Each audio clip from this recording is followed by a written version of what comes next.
Guys আজ আমি তোমাদেরকে দেখাবো কেরালার ফেমাস সবজি তরকারি সাম্বার কিভাবে বানাতে হয় দেখাচ্ছি। চলো ভিডিও স্টার্ট করি। সবজিগুলোকে কেটে নিলাম।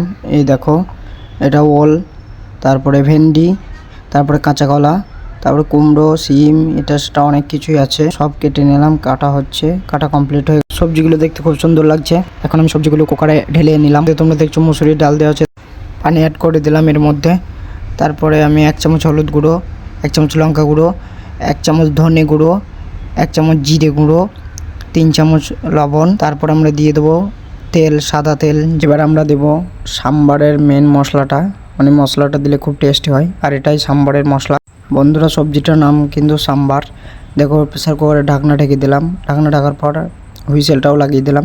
তারপর এখন আগুন ধরিয়ে দিলাম, চলছে। 20 থেকে 25 মিনিটের মধ্যে আমাদের এটা রেডি হয়ে যাবে। আর এটা কে কোথায় খেয়েছো আমাকে কমেন্টে জানাবে। এটা কিন্তু খেতে দারুণ টেস্ট।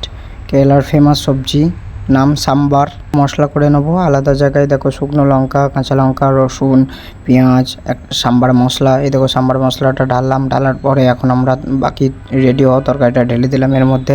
ঢালা হয়ে গেল। তারপরে একটু নাড়াচাড়া করে নিলাম। নাড়াচাড়া করার পরে আমাদের সবজি রেডি। দেখো, দেখতেও কি সুন্দর লাগছে। যেরকম এটা দেখতে সুন্দর, সেরকম এটা খেতেও সুন্দর। আমার এই ভিডিওটা ভালো লাগলে লাইক, কমেন্ট, শেয়ার করো। আর ফেসবুক থেকে দেখলে ফলো করে দিও, ইউটিউব থেকে দেখলে সাবস্ক্রাইব করে দিও।